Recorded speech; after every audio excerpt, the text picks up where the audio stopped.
Hey, welcome to Radio Melee. It's another Tuesday, and we've got another wonderful guest, and it's the wonderful, of course, Walt. Feels like it's been a long time coming, honestly. Honestly, great to have you on the program, Walt. And how are you doing? I know it's East Coast time for you, so it's a little bit later. Yeah, hanging in there. Thanks for having me. Just I got all my beef out of the way with Luke before the show started, so I'm feeling pretty good. Yeah, and he's not in the call now to counter me in any way. To retort. Yeah, that's Yeah. really funny. We did.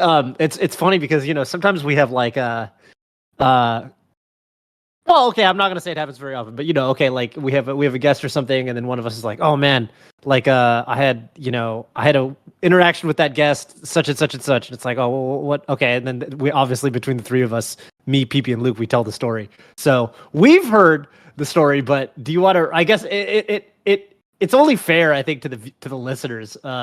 Do you want to? And I think I should preface this by saying Luke is. I think everyone pretty much knows at this point that Luke is a total sweetheart. And a really, really amazing person who's also just really, really kind. And anyway, but it's a funny story regardless. So if you want to tell it, feel free. I brought it up on actually the last time I was on Golden Guardian stream. It was for the open bracket you guys had before Golden Gauntlet. Before the Golden Gauntlet, that's right. And Luke caught me in chat telling the story and then tweeted about me bullying him. So as in he was in chat out in and the world. Were... Yeah. Okay. But yeah, we were at this was at Genesis. I just kind of like came up to him, in my joking way as I normally do. I'm like, "Hey man, when am I gonna get on the team? Like, what's good with Golden Guardians?" And I'll like, mind you, the reason that this hurt so bad was because literally 2 days ago I was in a call with him talking about the ranking video that we put on your channel. Yes. So I went up to him. I'm like, "Hey man, what's going on?" It was at the guild house. There were some drinks happening, so whatever. And he megaloled me. He just looked at me and he was like, "I'm sorry, have we met before? Like, I don't know who you are." And okay, I was just how did? But let me qualify this. How did he say that? Because it was like, okay, I can't. I don't want to speak for him, but my interpretation of him doing that to me was pretty rude. Like, I thought he was like. He actually big dogged me. And I was like, I get it. It's fine. But I was like, holy crap, that one really hurt, like down to my core, Because he was just like, "I'm sorry, have we met before?" So earnestly. And I remember just being so like flabbergasted by that and like replaying all of the conversations we just had very recently that I was just like, oh my God. And I removed myself from the conversation. And I was just like, oh God. And I walked away. And the icing on the cake for all of it was I took myself to the bathroom, and I think after I was like, dude, like, we talked a couple days ago, and Luke was like, "Holy shit, I'm so sorry." And I was like, "You know what? It's whatever." And I left. And I went in the bathroom, and right on cue, Zeke walks in and stands at the urinal right next to me. And he just goes, "Yeah, that's a rough one, man." And just Zeke was there? Yeah, Zeke watched the whole thing unfold, and he was cracking up. Wow. He was just like, "This is super embarrassing for everyone involved." That's so funny. There is a way. There is a way to say like, "Okay, hang on, who are you again?" and like not have it be rude and like in my interpretation of Luke, who's a total sweetheart. Maybe he tried to do that. And I love him. I just think like the way it came across, like when we were drinking and everything, I was just like, oh my God, this is bad. Yeah. Well, this is a good segue because you're talking about getting signed, and you recently did get signed, and you because we should really introduce you to all the people and all the listeners, not just the live listeners, but those who our podcast listeners and our YouTube listeners. Turn down for Walt, of course. When we say Walt, we do mean turn down for Walt. And I don't know. I mean, you've got a couple kind of titles, I guess, that could be ascribed to you. Mario main, first of all, but also a great YouTube channel with, I would say, some pretty high effort, high quality Melee content that usually I would say is pretty much like the premier way you can find out about if there's a tournament coming up, storylines coming into the tournament, coming out of the tournament, and also just general, I don't know, shit that's happening in the Melee community. And besides that, you've kind of been around the block in terms of, you've done some stuff with us. You used to be, I think, with Panda as well, right? So you've kind of run the gamut in terms of the orgs that are pretty heavily invested into Super Smash Brothers. So you've definitely been around the block in that sense. But yeah, I mean, we usually before we get into the callers for the episode, PPMD usually has we have usually some questions for a guest. So PP, if you have anything you want to throw at Walt right now, take it away.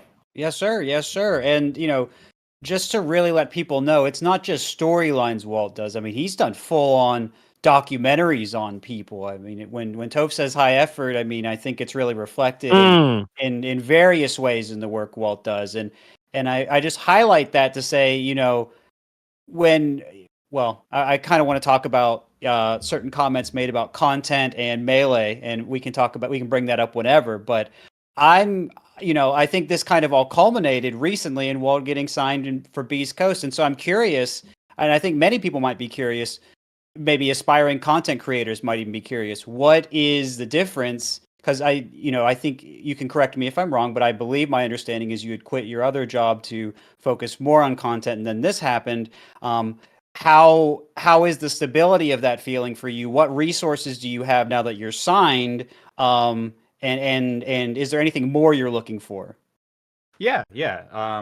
All very good questions. I actually remember you and I spoke. It was like a year ago, or no, like 2 years ago, probably. When the Apex documentary came out, that was probably the last time we talked. And I remember, it's funny that you bring up the other job stuff, because I was literally like speeding home from work that day, because I remember I saw the PPMD notification. Oh, that's right. Everything, and I was like, I'm leaving. Like, I gotta go take care of this call, and like, that was like a really big honor for me at that time to like, be recognized by greater members of the community in that way. So, and you did a great job, and it was fun to talk to you. Yeah, absolutely, likewise, and I appreciate it greatly. But yeah, it's been very different. I know, like. Toph, like you and I talked several years ago about this also, about kind of like the career crossroads and like how do you kind of bridge that gap between doing this thing that you enjoy doing and kind of converting it into something that could be considered a full-time career. Was that really several years ago? It was. We talked about that. I thought it was the first episode of my podcast with Radar. Oh, I thought you were talking about, and we've talked about it since then at Battle of BC. Yeah. Which was last year. It's a topic that comes up a lot, I think. It comes up. It does come up. It's just funny. Sorry, it's like I don't know. I just had like a really scary like COVID time dilation moment where I was like, "There's no way that conversation was several years ago," but I guess it was. Crazy, man. Yeah. It came up a lot. I know for me that was like a very big kind of like mental hurdle to get over. And I'm sure there are plenty of other people in, maybe perhaps within this community and otherwise who probably deal with the same struggle a lot. You kind of like look at the new generation of people going into the workforce, and like the number one job that people seek out is like being a YouTuber now. It's such a weird shift and dichotomy of what people value and what people want to do.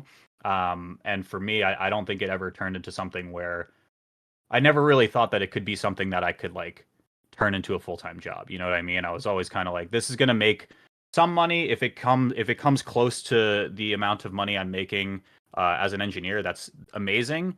But just like the way that I was, I think, raised, and it's by no fault to like the environment I grew up in, or like my parents, just being a generational gap there.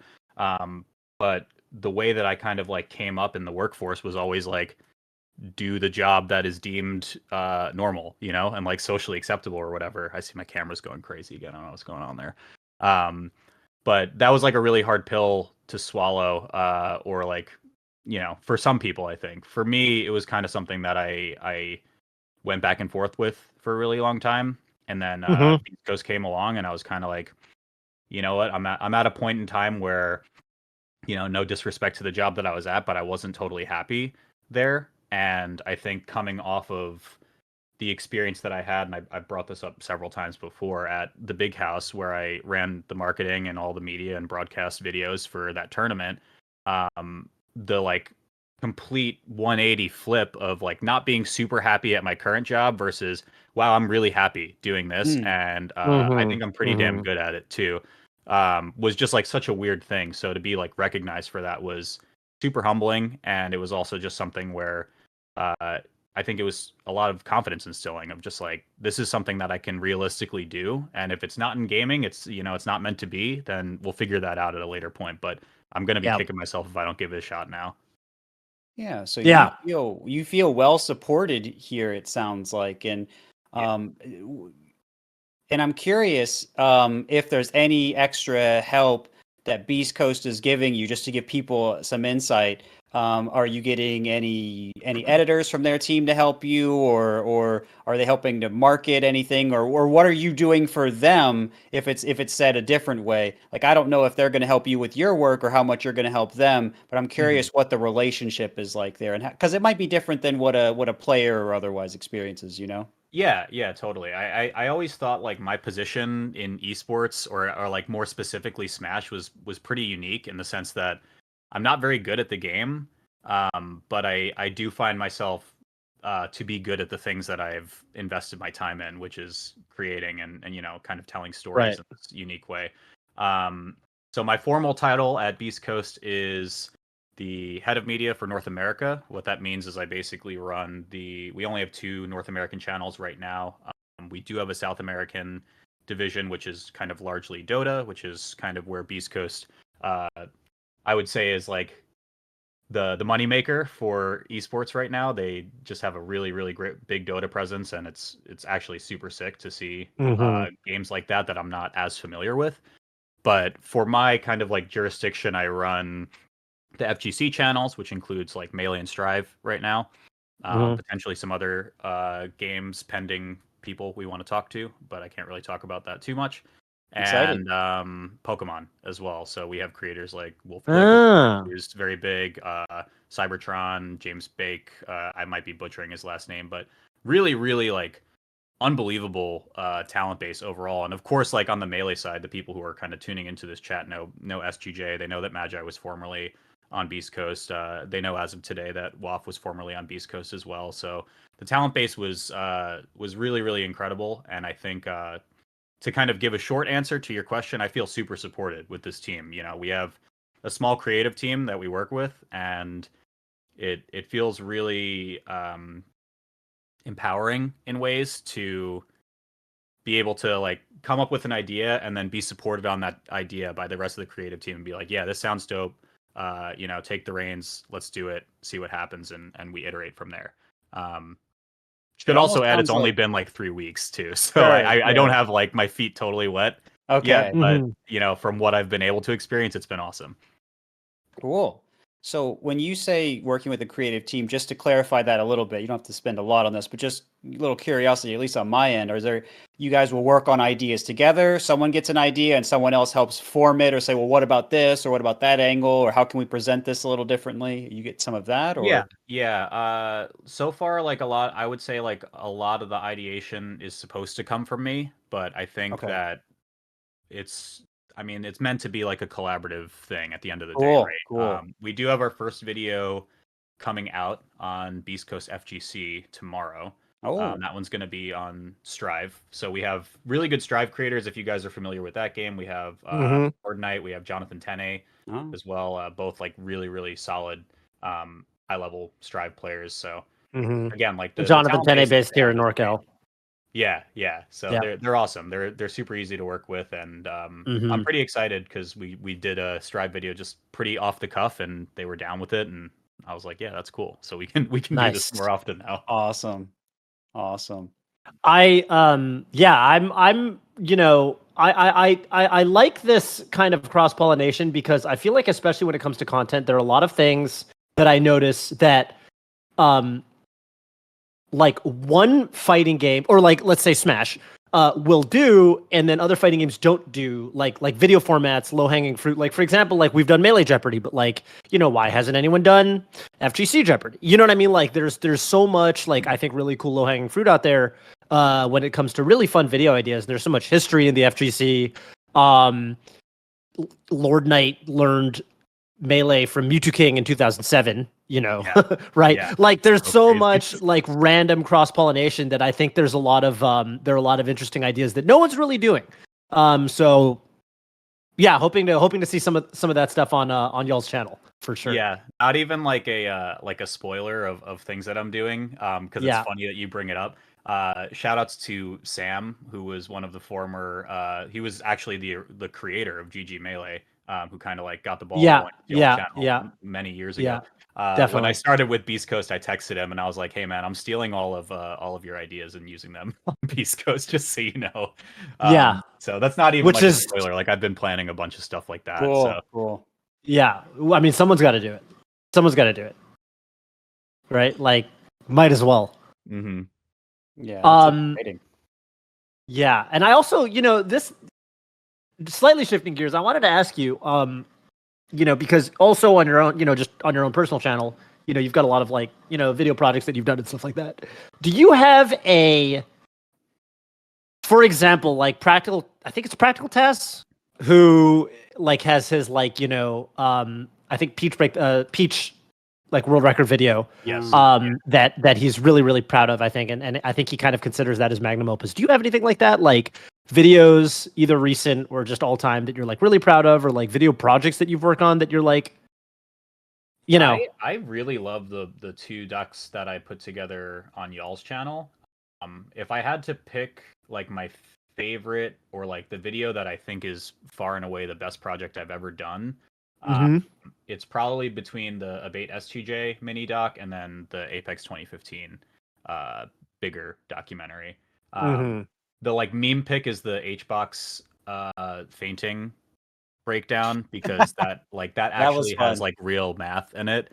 Like I still, like, my claim to fame is like I used actual thermodynamics to like calculate how this would work. Oh, that's crazy. And I did that at my other job that I wasn't super happy at. And I was like, look at this cool napkin math I just did. My coworker was like, you're an idiot. Go back to doing your real job.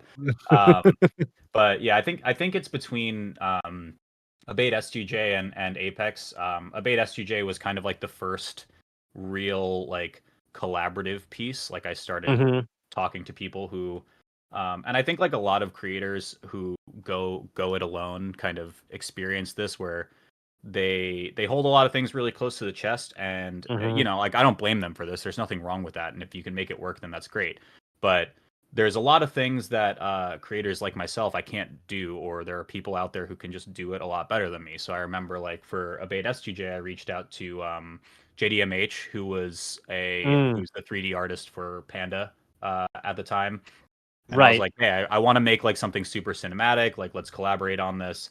And I worked with like a bunch of different people on that, because before that moment, it was just like, I'm gonna make this all by myself. No one has the vision like I have the vision, kind of thing.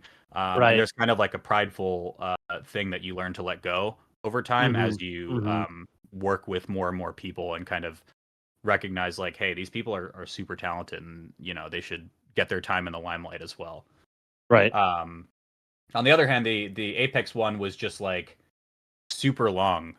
It took me like months to put that together. I had interviews with like Blur, Sheridan, Rob, like the whole gambit of like people who were involved in the event, just kind of like around, and like kind of weaving all of these Melee stories together in something that was, compelling and made sense. Took a really long time, and just the sheer volume and length of that project was like, I've never experienced anything like that. So both of those I'm very, very proud of. I think it's probably between those two for sure. Yeah, makes sense. Makes sense. I definitely encourage people to. I always like say this, but I don't actually know for 100% certainty. But I'm hoping that every time I say something like this, it actually happens. It'd be really cool to link some of these, videos for. I'm sure like some people haven't seen. Put those in our, in the description of this upload. That'd be really cool to do. But yeah, I think before we get into our callers, let's check out the community voice from last week, and Walt, you can weigh in. But basically we had Rishi on, and we were talking about, we talked about a lot with Rishi, but we were talking in particular about the kind of the utility. Well, we were talking about almost like a two-dimensional tier list, right? Where on one axis you have the conventional way we think about character strength, which is how viable is this character as a solo main. How strong is the character just kind of in a vacuum in the meta, but also on a separate axis, we were talking about kind of the utility the character could have just as a character that you can play, that you can just bust out. And so let's take a look at what some of y'all said And we got some paragraphs right here. Said in terms of the character that might basically have the biggest discrepancy, a character that's not particularly strong as a solo main, but might be really, really good as a counter pick. And we got Andrew Kenny says Zelda. This is crazy. I actually think there's such a clear answer to this question. What do you think it is? It has to be Sheik, right? Sheik. Elaborate. I mean, like, you're talking about like the potential of a character as like a so if you did it two different tier lists, the way Rishi talked about it, and on one tier list it was how good they are as solo, and on the other tier list it was how good they are if they have a secondary that they can bring out sometimes. How much does that elevate them? Like for matchups that are just so bad or whatever like that. Okay. I still do think Sheik, but that's also because I'm working on a JMOOC video and we have so much data that just shows how terrible Sheik was over the entirety of Melee's metagame until kind of like JMOOC came around. It's really funny that Walt is espousing the joke opinion that I had at the end of last episode, by the way. Is that what you said? I said that I specifically said like the JMOOC, like people working on videos for JMOOC, YouTube videos for JMOOC will say Sheik. Because I mean it does make sense if you're looking at literally winning tournaments, only JMOOC has been able to do it as a solo main. But from the point of view of like the average player, you can definitely get a lot of value at even the top 10 level. Have two answers in that case. So like the top level, I think Sheik is just like such a clear answer for me. Like there's actually a graph that Jackie Peanuts I think tweeted that was like it showed Sheik's top 8 placements if they solo mained versus like if they had Sheik as a secondary, and it was like this insane disparity. But I think who are the other dual mains there besides Mewtwo King? Plup. Oh yeah, makes sense. Plup and Mewtwo King. Swedish, kind of, maybe. I guess Leffen also kind of does it these days. Yeah. And then like the only real characters on this list are like, it'd be like Shroomed, Mewtwo King, Ice. Back when Ice played Sheik. Oh yeah. Ice did bust out the Zelda once in a while. Yeah. But really, I think for the everyman, I kind of agree with Dan down at the bottom there. Ice Climbers, I feel like is you kind of need a second character for it. Ice Climbers are a really interesting case because it's like, I mean, if you think about, although it's funny because then you start getting into the territory of, I almost feel like the way the question was posed by Rishi, it was like, what's a good pocket character that you can have sometimes to bust out? But I feel like taken to the extreme, the question almost becomes then, which is almost the way we're talking about it now. It's almost like, what's a really strong character, but you want a counterpick for some of your matchups? In other words, are you using this character as a counterpick, or are you using a counterpick in conjunction with this character? Right. And for Ice Climbers and I guess even for Sheik, per the way we're talking about it, it's really more of the latter, but maybe it's ultimately one and the same thing. You know what I mean? I don't know. I mean, I definitely agree. Like when you look at certain tournament runs, like Slug's run at Ludwig Smash Invitational, sometimes you see these runs where it's like, oh, this character really can beat everyone, but then you run into, I mean, obviously there's no Peaches, but Hungrybox, and you lose to Hungrybox 3 times. Yeah. So, it makes sense. It makes sense. Zelda having immense utility as an Icy's counterpick makes also not only theoretical sense, but actually has been executed, I think, in practice. Yeah. And to my knowledge, I think Dreffin still does this like all the time. He does. So, it's definitely logical. But Zelda's also the kind of character where I feel like, I don't know, I've always felt like her ultimate weakness is that if you just camp her, she can't really approach. She kind of holds her space pretty well, but has a tough time moving forward. So definitely makes sense that you're going to want to counterpick for some of the faster characters. Mm-hmm. Yeah, and then ODJ bringing up Roy, talking about stages a little bit, which I think is a different way to look at it, but an interesting way nonetheless. Yeah. Saying, having some stuff against fast fallers, especially on FD, but having a lot of problems against floaties on big stages. So here we're talking about matchup, stage, and character specific differences. Well, PP, you remember back in the day we would talk about the theoretical Roy counterpick for Puff on some stages. Yeah. And it's funny that we were always like, and then everyone was always like, "No, dude, come on, that's bullshit. Like that, there's no way that would actually work." And then you watch like some of the Zayn VODs, like even against HBox, and it's like, well, actually, it's working a little. The only problem is that, like, why wouldn't he just go Marth? Like, if you have a Marth at that level, you would just go Marth. It's just better. But like, if you can imagine a world where somehow he didn't, like, he wasn't, I don't know, somehow had a Roy at that level, but wasn't a Marth main or something. You could visualize it as like a Yoshi's counterpick, and like it actually works pretty well on Yoshi's. But sick. It's just hard to justify over, and I think that's ultimately the problem with like a lot of these theoretical picks. Is like, yeah, it could work, but if you play a high tier, it's like probably just better anyway. Most of the time when you're thinking about these offbeat picks, so that's why you don't really see them in practice that often. But when they work, they work. But I mean, okay, with that, let's get into our callers for the episode. And I think our first caller, go ahead, PP. I just wanted to say, as we're transitioning into that, I wanted to encourage people to use !radio melee in my chat and Toph's to come here, 6 p.m. Eastern, 3 p.m. Pacific for Toph. And then also, once you're in the server, you will need to do the GG React in the README channel on the rules to have permissions to go in here. So we want to make sure we get callers in, make sure to do the reaction. Very important. Yeah, that's right. That being said, didn't mean to cut you off, Toph. Just had to get a little bit of housekeeping out of the way. And we've got Yokai Nels joining us today. Hello, Nels. No. Where are you calling in from, and what's your question for us today? Hey, so excuse me. So like Nels, you might be muted. Oh, am I still? I hear him. I can hear him. What the? Damn, you got me muted, Toph? Hey, come on, man. I can hear you now. Okay, all right, cool. Yeah, normally I would say, calling in from New Jersey. I actually moved to Oregon, so I'm calling in from Oregon. Wow. Yeah. Wow. You pulled a plug. I pulled it. Yeah, I did it. But yeah, hope everyone's day is going well. Got a question for you all, as content creators in the Melee space. Do you think you're stifling your efforts by focusing entirely on Melee or Smash in general? And do you think it'd be more beneficial to hit other areas of esports or points of interest in general?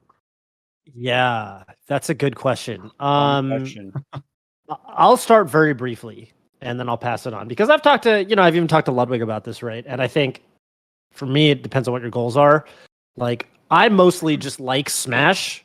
I have a lot of other interests as well, but I think I've got so much more history in Smash that I think my energy is best spent in Smash. So for me, it's like, sure, I could branch out more, but for me, it's like my goal is to be a Melee content creator. Like, I think for a lot of people who they want to be as big as they can be or what have you, then sure. But for me, that isn't my goal. And I don't know if you necessarily echo that or. Dude, I have struggled with this question for so long. It's funny that you had a conversation with Ludwig. I actually had a conversation with Slime about this at Battle of BC. And it was kind of to a similar beat of like, well, what do you want out of this sort of thing? Right. Because I do think like a lot of people who can like make it as a content creator in Smash, you could probably make it as a content creator elsewhere and be fine. It's just kind of like the part that I struggle with, and I think you and I are similar in that way, is I like Smash and I like Melee a lot. And for me, the caveat is like the way I've described it is I see Melee as kind of like the canvas. So like I can create quote unquote variety content, but use Melee as kind of like the base foundation for how I want to be like presenting that, right? Like I think of so many things in terms of how I appreciate Melee. I think of so many kind of like video types in terms of how I want to present things for Smash, or how the gaps that I see in the content space overall, where it's like, oh, people aren't doing like this like cool ESPN style like sports network sort of thing. So like, let's try that and see if that works for Melee sort of thing. It's a great question, and it's a really tough one that I think a lot of people who have kind of like explored Melee as like a creative outlet have struggled with for a long time. But I do think, like most things in creative, there are, we're in a niche, so there's a ceiling to everything, right? And Melee certainly does have a ceiling. It might be a little bit lower than some other niches out there, but I kind of am like stubborn and hold to the idea that we can kind of force our way through and make it big time sort of thing. So that's what kind of keeps me going. Amen. Yeah, no, I think that's a wonderful answer, and I feel I feel some similarities to that for sure. I think if your goal, I think, as a content creator is just to be big, yeah, I think the way Ludwig talked about it is good, where he said you start in your niche, whether that be Melee or whatever, and then you switch, and then you eventually, you still honor it. You don't try to exploit it or anything, because people can tell if you're being disingenuous about it, but you start there, and then you transition to bigger things and bigger collabs and whatever, and you go from there. And I think that's one way you can do it. But I think there's someone that's just proving right now that you can do Melee content that reaches like a big scale, and that's Awesome Sauce. I've heard, I was listening to some big streamers just talk about, they were just talking on a podcast one day, and they said, oh, well, if I want some comfort stuff to listen to at night, I listen to Awesome Sauce, and he talks about how broken and silly the game is, and I'm like, well, I didn't expect a Melee reference here.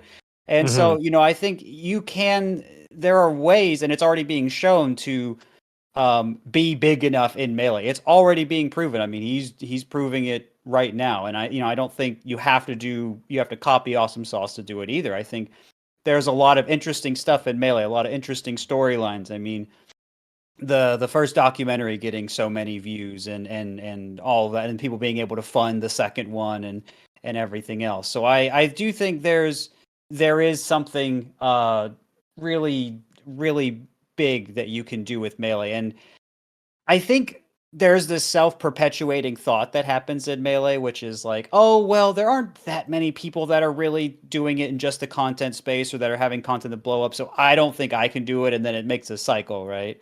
And so I think if you can take what people are doing that worked, like, use the SSBM tutorial stuff that worked in some cases, or use Awesome Sauce's stuff, or Walt's stuff, or whoever else that's making it work, you can pull from that and make your own thing. And I think there are plenty of niches there. And I actually, on that subject and on that idea of growth, actually one of the questions I had written that I'd really love to hear you answer here, Walt, is there something unfilled? Is there a space in Melee that is unfilled, and maybe you're not trying to deal with it because you have your own things and you have Beast Coast and everything else? Is there something in Melee that's unfilled that you would like to see filled? Dude, I think there's so much that we could be doing. Again, like using like Melee specifically as the canvas, right? And kind of referencing Yokai's question again. The thing that I was thinking of when you were kind of giving your answer, PP, was I compare so much of Melee to, if I had to pit it against like another game, it's like Magic the Gathering to me, in a way, where player bases can dwindle over time for sure, but the one thing that Melee has over a lot of other games, and the comparison is surely to come up of, like, oh, Ultimate is just like a better viewership game. Sure, there are a lot of like very low to the ground type things that you can do for Ultimate that will guarantee perform better, and that's just like a fact, and I get that. But what Ultimate doesn't have compared to Melee, if I had to like pit the two against each other, is history and just the amount of stories that come out of Melee, and just the longevity that this game and esport has had. So that's like, there will always be a gap for something like that, of being able to tell those stories in kind of like a clear and compelling way. My friends over at Last Stock Legends are doing a great job at kind of creating a lot of archival stuff. I know, of course, the two of you have worked with them extensively on some of their season 1 stuff years ago. But there will always be like those stories that untold, and it just continuously grows and grows in surplus over time because people keep playing the game over these years. And Ultimate is starting to get that, but they just don't have as many years under their belt as Melee to really like build out these storylines to say like, hey man, there was an era of like these players who just never lost, for like X number of years. Right. They don't have that right now, and it's not to their fault. It's just a matter of the age of their game, sort of thing. I do think that in terms of like content types, I love to see more of. I think I got tagged in something like yesterday, actually, by Why Do, who does the really cool ultimate Why Do Bad Things Happen to Good People tournament, which is just like, I love those fucking tournaments. insane. They're so good. But he was saying, like a big thing was analytical content that just doesn't really exist for a lot of these things. People are starting to do a lot more of that, and I give like huge props to Fraser from New York, who created Melee Moments, which was just basically like, the way I saw it when it came out was I was like, oh, this is sick. This is like bite-sized frame data stuff that I was making, and like the world needs more of this stuff, because every time people make cool analytic type like breakdown pieces, I get so many comments that are like, I could never ever do this sort of thing, or like people really grow to appreciate like the technical ability that you kind of need to be able to play this game at a high level like that. I think like the storytelling and like the real like intense breakdowns of kind of like, this is what makes this game so cool. When you really kind of dilute it down to its core components, that's what Awesome Sauce's channel is too. It's like explaining really niche core mechanics of a game and why it makes this game and community interesting. Yeah. Yeah. Well said. Yeah, definitely. I was kind of I wanted to ask because I mean, just listening to the earlier parts of this podcast, it made me feel kind of silly because this whole Melee stuff, Walt got you in a pretty cool position in a big esports org. So like, I guess the idea of like, oh yeah, like you're kind of stifling yourself is pretty silly when you consider that. But I also would always think about someone like Ludwig who started with Melee and then eventually, and he always says like I got good in spite of Melee, essentially. Or like I got big in spite of Melee. And just the general deal with Melee is that like it's not a very profitable thing. There's that whole discussion about like, TOs from Collision and that whole hullabaloo that happened. But yeah, no, it's just kind of wondering, like, as content creators, like, would it be more beneficial? But I guess the answer is always that, like, most Melee players would probably financially benefit more from leaving Melee behind. It's just that we love it so much we can't leave it. Well, there's Yeah, also collabs you can do across games, right? You don't have to just be Melee. If that's your favorite thing and you love it, you can still do it. But I think collabs are a great way to grow as a content creator, and it's something that I think streamers think about and talk about a fair amount. So it doesn't have to be an either or. You can still do a ton of stuff for Melee and make that work. And I think we still need to do more for our whole ecosystem, and that includes figuring out how we're going to do more to support content creators and TOs, like you said, and everyone else. But yeah, no, I do think it's possible, and I certainly echo Walt's sentiment on that. I also want to add, like, for the uninitiated who might be watching, Ludwig is a very incredible anomaly in all of this stuff of like, relative to success, right? He is someone who of course started in Melee, but blew himself up to an astronomical amount, and that is like not normal for a lot of people on who like work in this space, whether it's YouTube or live streaming on Twitch or what have you. To be like the nerd when all of this like debate shit came up months ago. I think it was something to the tune of like, if you have over 10,000 subscribers on YouTube, you're in like the top 1% of creators, which is already like an insane accomplishment. 10,000 is a lot of people to think about, and I think people conflate those numbers because they see people like Ludwig, and there's nothing wrong with that. Obviously, like, he's an insanely successful human and he's very, very good at what he does. But people see those numbers and they're like, oh, well, I'm not Ludwig, so I'm not doing it, Right. Which, I think dissuades a lot of people, like you had mentioned earlier, Kevin, from like entering the space because they're like, oh, if I can't make it like these people have made it, then what's the point? Long-winded way of saying like, just freaking try. Like, it's, you never know what'll happen. Yeah. You might pick up some cool skills and everything. Melee's been good for that, and it's helped a lot of people in that way too. Yeah, fully agree. I think it's it's really easy. I mean, it's the same way even I think with competing, where I think people get hung up on I don't know, they hit a realization that it's like, oh, I'm never going to be the best, and I think it discourages people. Where it's like, yeah, but you don't have to be the best. Right. It's the same way with being, you don't have to be the biggest. It's Competing not is still sick. exactly. And Oh, yeah. making dope YouTube videos is still sick. So, or whatever you're doing, right? The best at whatever it is, the best musicians didn't get into it to become the biggest musician. The best musicians did it because they loved music. You know what I mean? It's that sort of thing. It kind of applies to everything. So, good of you to bring that up. Yeah, for sure. Thank you, Nels. Any shout outs for us on your way out today? Good question.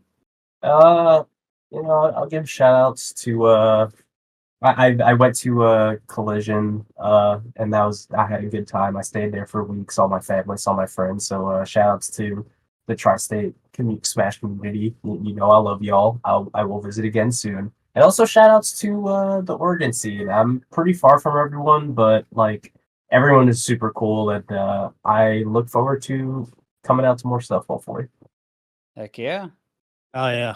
Take care, care, gamer. All right, see you. See ya. All right, we got time for at least one more caller, depending on how things go. And hello, hashtag 420 YOLO Swag Monster. I know you're from my chat. Hello, gamer. Where are you calling in from, and what is your question for us today? And why is your tag an abomination? I thought my tag was funny. It is funny, but it's also an abomination. I'm an expert on this. I would know. Well, thank you. I'm calling in from the Bay Area, Cali. Nice. And my question is, one of the coolest things I've heard a Melee player say was when Toph related training and boxing to improving your own body's frame data. I thought that was really cool because I did some boxing back in college. I had never really thought of it like that until I heard that. So, relatedly, what is something you've learned in Melee that you're able to apply outside the game, or the other way around? Oh, I'm interested in hearing this from actually. Yeah, both of y'all, to be honest with you. But yeah, go ahead, Walt. So I recently, I actually today posted an interview with a short filmmaker who posted you guys might have seen Disjoint. He's making like a short movie on, like really cool, just like coming of age story kind of thing. Shout outs to him. Actually, he is doing a live premiere in California if people are around there in April. But I had said this to him, and I remember I had made this in a video a while back where I was a high school and college runner for track, and I liken so many things that I've learned, or like lessons that I've learned in Melee. I can create like parallels to the way that I kind of approached running, at least when I was more competitive with it. Where I said like the neutral game is like going on a long run, where it's kind of like you just kind of have to do it sort of thing. Gives you time to like kind of figure out your next steps. You figure out like what you need to accomplish for eventually when you go to like your punish game, which is going to be your hard workouts kind of thing.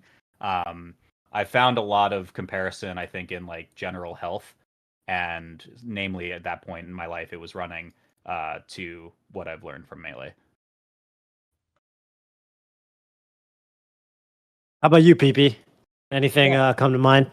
Yeah, for inside Melee, I think what I really learned the most, I think, is this idea of I need to stop forcing things.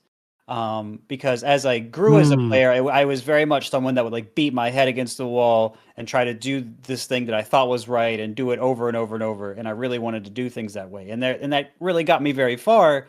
But I realized that to continue to evolve as a player, and I needed to really correct that. And so I was a very rigid person in neutral, and I just looked for the punish opening over and over, and I played very robotically. And many people are surprised by that, given my reputation now. But that was how I came up as a player initially. And so I, partly through my work with Cactuar and just my own personal work, started thinking about approaching things differently. When I say I stopped forcing, I mean I stopped trying to say, okay, well, if I'm in this good position, I need to get the opening and I need to get it now. Like sometimes I could say, okay, well, no, I could take a little more time, right? And there's just less aggression, there's less tension, there's less, I got to get it done, right? There's less of that. And that in Melee was really helpful in letting me see that if I was forcing something or I was getting frustrated, that it didn't have to go that way. And so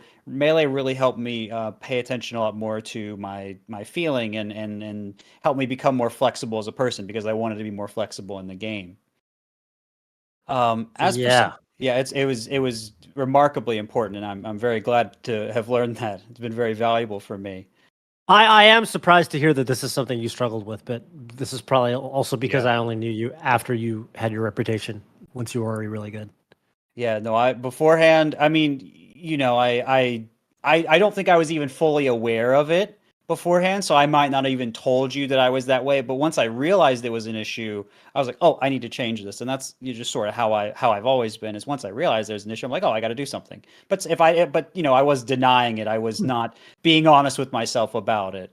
And so once I realized that it was something that could really give me a lot of benefit and I wanted to try and learn, I was like, "Oh, okay, no, this is really important." So, yeah, it's something, I think those sorts of like really deep core fundamental things are almost a little scary to address because it's like changing. I mean, really, it was changing a big part of me. And it's not in a way. I think there's still a layer of it that layers of it I'm still working with, but made a lot of progress in that way, and I'm very happy about it.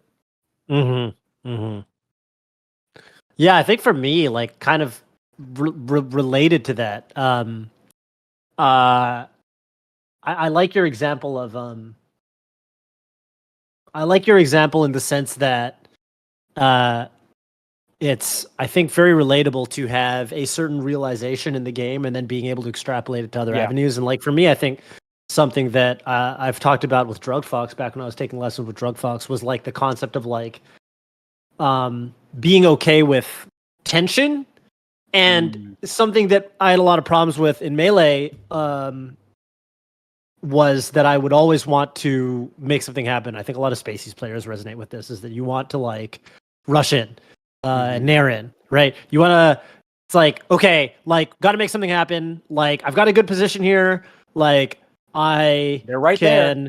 They're right there, and I've got stage control, and they're gonna have a tough time dealing with this. So I'm just gonna go in. I'm gonna go in right now on the first possible beat, because I know that if I execute, I am kind of favored in the ensuing interaction. But kind of realizing that, a lot of time, if you do it too predictably, first of all, your opponent is going to be able to catch on to your offensive timing and kind of punish you for it. Right. Or sometimes maybe don't do it at all and make them think you're going to do it and do something else.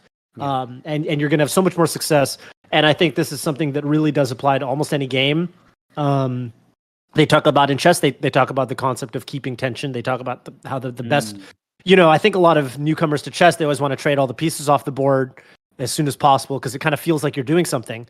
But the best players, they'll keep a lot of tension in the position. A lot of pieces are attacking each other, but they're not going to resolve the tension until they're totally sure that it's like the best thing to do, because I think people, the better you get at whatever game it is you're playing, whether it's Melee or what have you, you get better at differentiating doing something productive versus feeling like you're doing something productive. And this really does apply to like a lot of games. When I like fighting games, shooters, it's like, I think it's possible to get very good at a lot of these games, like while not really thinking about how predictable you're being or the rhythm that you're doing things at. But I think the very best players, you kind of learn that that's a very important aspect of it. And so I think the concept of like being okay with like a little bit of tension and seeing who will cry, like playing chicken with your opponent a little bit. That's something that I think I kind of learned in Melee, but I'm trying to apply in a lot of the other games that I'm playing right now. And I mean, I think I'm sure there's something philosophical to be said in life about not feeling like you need to rush in and right. There's some element of patience, I think, that applies. Smell the roses, more generally. That's right. I'm not going to read too deeply into what that lesson might be, but I think there's probably something there for the more, self-help minded people out there. But yeah, thank you for the question. Hashtag 420 YOLO SWAC monster. Still don't know why. Thank you. Why Thank you for answering. you. Great name. Great name. Yeah. Any shout outs? Any shout outs? Yeah, shout out to my friends Kishan and Ankit, who I'm gonna beat at Smash later. Hell yeah. Well, when Nice. this comes out tomorrow, they can let us know how that went, maybe in the comments. All right. So yeah, thank you. See ya. Peace out. Have a good one. Oh, All right. Yeah. Let me see. Would you be okay with me throwing? Wait, let me see if I got anything else really quick. Really, just I know we kind of talked about it, but could I just throw this to Walt again, just real quick, Toph, and then we'll do community. Absolutely. I want to hear what you have to say. Yeah, I mean, Walt, I'm really, I really wanted to have you on to address a particular comment, especially once I heard you got signed, because there was a particular comment made, and we know what this comment is. We don't have to repeat the exact wording or who said it or anything, but there was a comment that Melee content just cannot succeed. And I know we talked about this already, but I really want to just hear whatever sort of, whether it's by the numbers or by the passion or all the things we talked about. I really just want to hear, how you truly interpret that and what you would say, like you're on Golden Guardian's channel, for example, what that means and how you feel about all of that. Yeah, I mean, I think like to give a little bit of credit, because I don't want to stir the pot super crazy over something like this again, but I will give credit in that I don't think it was meant to be more of an attack of Melee or less an attack of Melee and more of just like, this is what performance is by the numbers type thing. When that comment had come out, I understand where it comes from in the context of the channels that I had worked with very closely were very largely slanted towards ultimate audiences, and that was just kind of like, that was just a fact. It was we became more of an ultimate channel. It was fine, and it was performing. Everything was doing well, and when we could kind of like dabble in the Melee, we do the Melee, and it was awesome. My answer to something like that is I don't really think there is such a thing as X thing can't work on this platform. The entire purpose of like all of these kids kind of like growing up and approaching the workforce, like I said at the beginning of the show, and wanting to be YouTubers, and this being like such a prestigious career and something where you can really follow your dream and follow your passion. The point is that you're working in a creative space, and you can really make anything work to the limits of your own creativity at the end of the day. Whether it's Melee, again, like whatever your canvas chooses to be, just go with that and fucking paint, man, because it's like, just, you can make it work. Like, there are very clear examples in the space of people who have made it work, and there's so much like overhead left in these areas where you can experiment and say, like, these are things that haven't worked kind of like relative to my audience, and these are things that I need to adjust, and these are, again, like gaps in the space that I can iterate on and make something that's really kick-ass that people like and appeals to whatever section of the like marketing demographic that you want to target, whether you're an awesome sauce who targets the widest part of that funnel, or you're someone maybe more like me who goes more narrow and looks into the super competitive side, the people who care about tournaments, the people who care about the competitive players and all of these storylines and things like that. There's a space for you no matter what you want it to be, and you just need to kind of like trust in your own, I think, like creative ability and process to be able to execute on it. But I'm a pretty firm believer that there is no such thing as like, this doesn't work on YouTube. It's just a matter of you haven't found the formula that kind of like gets you there yet, or the way to execute it.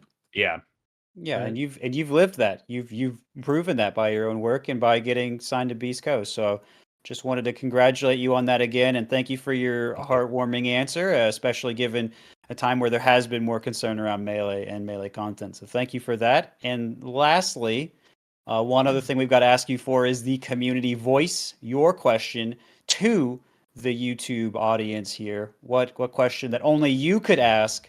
It can be serious. It can be an alternate of who would Elijah would main in Melee. It really can be whatever you want. We've had all kinds of questions here, but the time is yours. The floor is yours. What would you like to ask people, Walt? Dude, I have been racking my brain on what this question should be for this entire hour, and I still haven't thought of one. So I'm gonna stick to the theme of content creation and ask the community what. This is also in my own self-interest, but what That's is what are content Those are the types best that questions. you guys think are gaps in the space that you that nobody's want doing. me to start doing, basically, or I just like anyone that. in this space? Because I have an answer to that question. I do think there's some stuff, and I think this only perpetuates good things, and hopefully some more Frasers and other great content creators come out of the woodwork to fill those gaps and make some dope stuff. Yeah, love to see what people want to see. Love to see that inspiration, and it'd be funny one day, 2 or 3 years from now, getting someone on the show saying, "Yeah, I watched the Walt episode, and he had some good stuff to say and inspired me, and then the comments said some cool stuff, and I took it and ran with it." What a beautiful day that would be. We'll see if that comes true or not, but I'm putting it out there. I'm definitely gonna take it first, so this is all for me. But sure. It's all good. Yeah. He can whatever Walt clone in the future, we can get them on maybe. But thank you so much, Walt, for coming on. Really appreciate it. Really appreciate your time and your wisdom. Yeah, thank you guys so much for having me. It was a blast. Awesome. Thank you, Walt. Appreciate that. And yeah, it's anytime you want to talk shop too, hit me up. Will do. Yeah, now that I finally jump ship and things are happening, yeah, we'll be talking again soon. But yeah, I appreciate you guys. Of course, thank you all to the Golden Guardians and the Golden Gamers out there who choose to listen to this and make some dope stuff, do creative things, and have a good time with it. Yes, sir. Well, thank you again, everyone that called in, everyone that was on the show today. We will see you next week. This is Radio Melee, signing out.